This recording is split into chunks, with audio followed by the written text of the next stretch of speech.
Hello बच्चों, कैसे हो? आई होप अच्छे होगे। आज की कहानी है अहंकार की पीड़ा।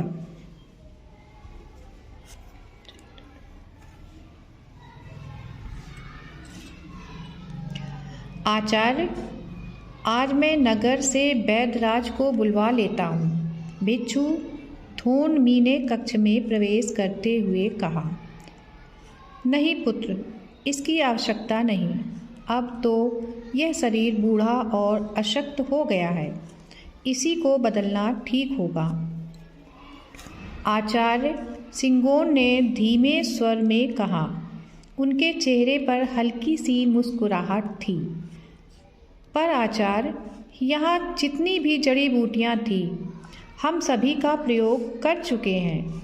वे आपके रोग को कम करने में उपयोगी साबित नहीं रहीं।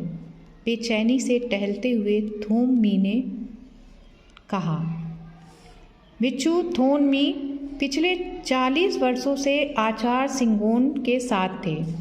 मठ के निर्माण के समय उनके माता पिता यहाँ मजदूर का काम करते थे और उस समय थोनमी की उम्र केवल 3 वर्ष थी। जब माता पिता काम कर रहे होते तब थोनमी आचार्य के पास जाकर बैठ जाते।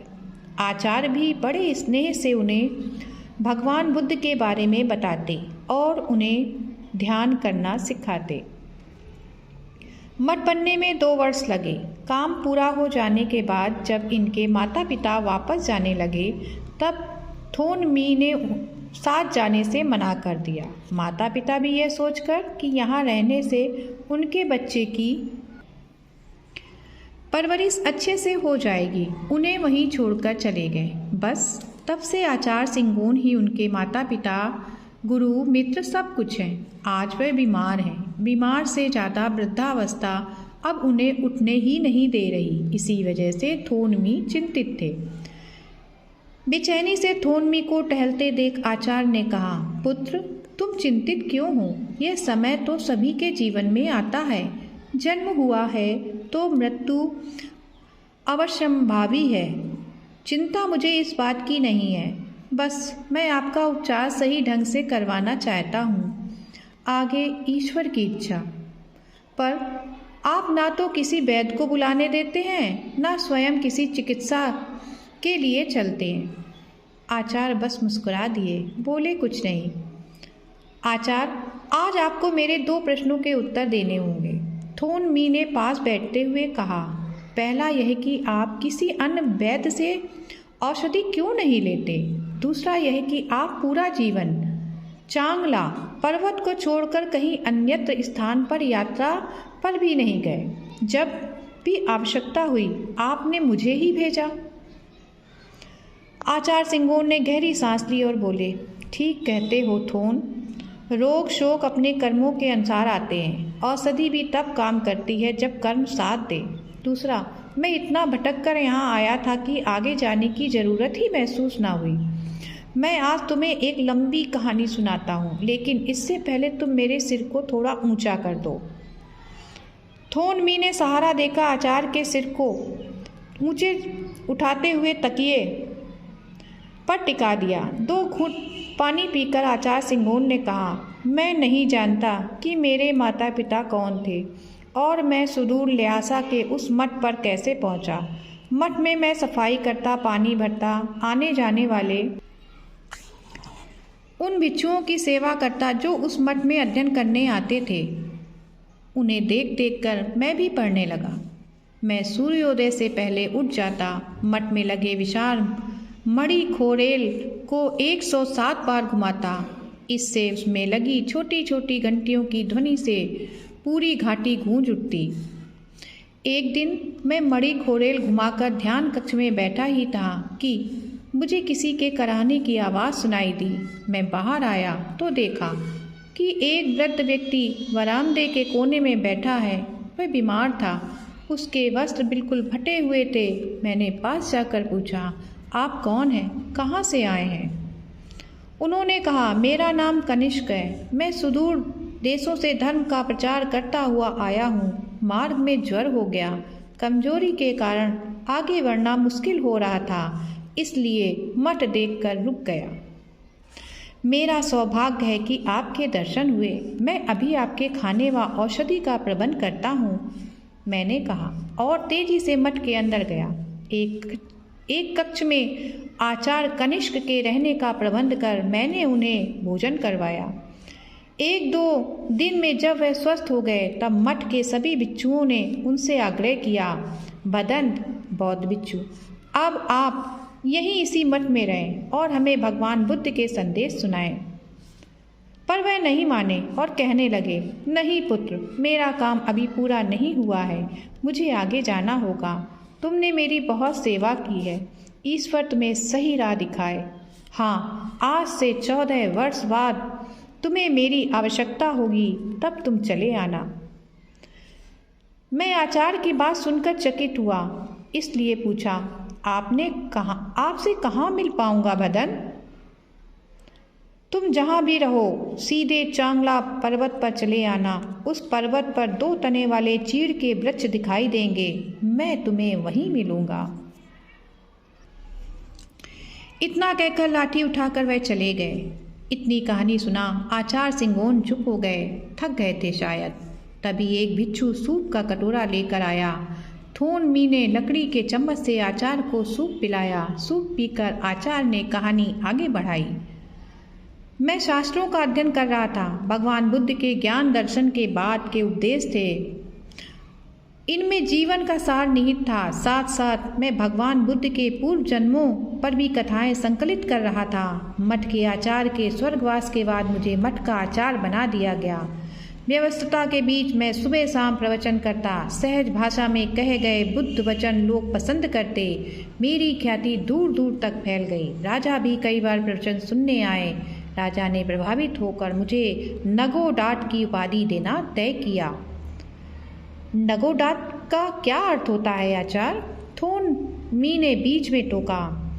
नगोडाट उस देश की सबसे बड़ी उपाधि थी जिसका अर्थ है जो संपूर्ण ज्ञान से पूर्ण हो। निश्चित दिन नगर के बीचों बीच ऊंचा मंच बनाया गया और मेरे लिए स्वर्ण का सिंहासन रखा गया। इसी सिंहासन पर बैठकर मुझे अपना सबसे ज्ञानपूर्ण उपदेश देना था। हजारों लोग वहाँ जमा थे।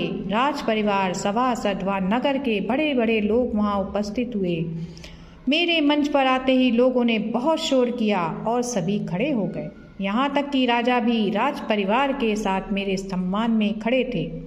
तभी पल भर को मेरे मन में विचार आया कि मैं एक अनाथ आज इतना बड़ा उपदेशक बन गया कि जिसका सम्मान राजा भी करते हैं। अभी मैं स्वर्ण सिंहासन पर बैठा भी नहीं था कि आसमान से एक चमकदार सुई जैसी चीज तेजी से आई और मेरी पिंडली में घुस गई। मैं दर्द से करा उठा और बेहोश होकर गिर गया। बोलते बोलते आचार्य सिंगोन हाँफने लगे थे। उनकी सांस फूल गई थी, मानो भीतर का दर्द उभर आया हो।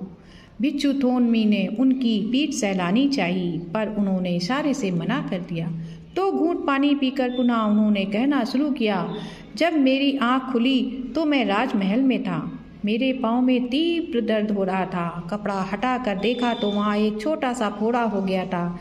वैद्यों ने कई दिनों तक उपचार किया, पर फोड़ा ठीक होने की बजाय बढ़ता गया। हर समय उसमें से मवाद रिश्ता जिससे बड़ी दुर्गंध आती। मेरा ध्यान पढ़ने लिखने से हटने लगा। एक दिन इसी सोच में बैठा था कि मुझे आचार्य कनिष्क की याद आई और साथ ही याद आई उनकी कही बात। हिसाब लगाया तो पाया ये वही 14वां वर्ष था जिसके बारे में उन्होंने कहा था। मैंने तय कर लिया कि अब मुझे एक पल की भी देर किए बिना चांगला पर्वत की ओर चले जाना चाहिए। मैं जल्दी से जल्दी उनसे मिलना चाहता था ताकि उनसे 14 वर्ष बाद मिलने के रहस्य को जान सकूं। जानते हो थोनमी, मैं उसी रात बिना किसी को कुछ बताए निकल पड़ा। पाँव में इतना दर्द था कि एक एक कदम रखना भारी हो रहा था। मैंने मार्ग में पेड़ से एक डाल तोड़ ली और उसके सहारे रात भर चलता रहा। कई माह चलता रहा, जो मिलता खा लेता और फिर आगे बढ़ जाता। मेरे कपड़े फट गए। फोड़े से मवाद निकलने के कारण मेरे पास से दुर्गंध आती। इसी वजह से लोगों से दूर रहता, किसी से बात भी नहीं करता। रुकने सोचने का तो समय ही नहीं था। आचार्य कुछ पल के लिए रुके और गहरी सांस लेते हुए बोले, एक दिन मैं एक गांव के बाहर पत्थर पर बैठा था। आंखें नींद से बंद हो रही थी कि किसी ने कहा, कौन हो, कुछ चाहिए क्या? आंखें खोलकर देखा, एक युवक पूछ रहा था, मुझे चांगला पर्वत पर जाना है, वहाँ मेरे आचार्य रहते हैं, बहुत दूर है क्या? मैंने उतावली से पूछा। वह बोला, पर्वत तो सामने ही है, पर चढ़ाई कठिन है, आप दुर्बल हैं और यह फोड़ा। कहते कहते वह अपने घर के अंदर चला गया। बाहर आया तो उसके हाथ में थाली थी, गर्म गर्म चावल और सोया चटनी। बड़े प्यार से उसने मुझे खिलाया। मैं भूखा था। गर्म खाना खाते ही मानो मेरे प्राण लौट आए। उस युवक ने मुझे नहाने के लिए गर्म पानी और साफ कपड़े दिए। घाव को साफ कर उसने कपड़ा बांध दिया। उसके भीतर बैठे ईश्वर को मैं देख रहा था। मेरी आंखों से आंसू बहने लगे। चांगला पर्वत की चढ़ाई एकदम सीधी थी। मैंने चढ़ना शुरू किया। ज्यों ज्यों चढ़ता गया चढ़ाई आसान होती गई। आधी दूरी तय करने के बाद कहीं कहीं 2 तने वाले चीड़ के वृक्ष दिखाई देने लगे। मैं समझ गया कि यह सही मार्ग है और आचार्य यहीं मिलेंगे। सूरज पर्वत के पीछे जाने की तैयारी कर रहा था। मैंने गति बढ़ा दी। मुझे यह देखकर आश्चर्य हुआ कि आचार्य कनिष्क सामने खड़े हैं, मानो मेरी ही प्रतीक्षा कर रहे हों। मैं उनके चरणों में गिर पड़ा। आचार्य, बताइए मेरी यह स्थिति क्यों हुई? आप तो जानते थे, फिर आपने मुझे क्यों नहीं बचाया? आचार्य ने मुझे उठाया और बोले, पुत्र, यह तुम्हारे अहंकार का फोड़ा है जिसने तुम्हें इतना कष्ट दिया। स्वर्ण का सिंहासन व सम्मान देखकर तुम्हारे मन में अहंकार भर गया था। तुमने सोचा कि तुम इतने महान हो गए हो कि राजा भी तुम्हें देखकर खड़ा हो जाता है, तुम्हें प्रणाम करता है। तुम उस पल यह भूल गए कि वह तुम्हें नहीं, तुम्हारे भीतर बैठे बुद्ध को प्रणाम कर रहे हैं, तुम्हारे ज्ञान का सम्मान कर रहे हैं। आओ, इधर आओ, कहकर वह मुझे कुटिया के पीछे ले गए, जहाँ पर्वत से एक धारा निकल रही थी। जाओ, जाकर अपने हाथ पांव धो लो, उन्होंने कहा। मैंने उस शीतल जल धारा में जैसे ही अपने पांव रखे, देखते ही देखते फोड़ा ठीक हो गया।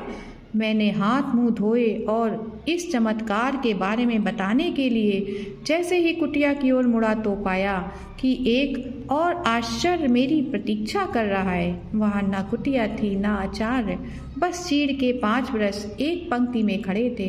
यह कहकर आचार्य सिंगोन चुप हो गए। भिक्षु थोनमी आचार्य के चरणों में झुक गए। हाँ भदंत, वह 5 वृक्ष आज भी मठ में एक ही पंक्ति में खड़े हैं। अब मैं समझ गया। आचार्य, आप इस चांगला पर्वत को, इस मठ को छोड़कर क्यों नहीं जाते? और यह भी कि बाहर से कोई औषधि क्यों नहीं लेते? अपनी बात कहकर थोनमी ने सिर उठाया और आचार्य की ओर देखा। यह क्या? आचार्य की आत्मा अपना 100 वर्ष पुराना जीर्ण शीर्ण शरीर त्याग चुकी थी। आज भी बच्चों, आज भी चांगला पर्वत पर सिंगोन मठ है और चीड़ के 5 वृक्ष भी। तो बच्चों, कहानी अच्छी लगी हो तो लाइक करें, शेयर करें और सब्सक्राइब करें।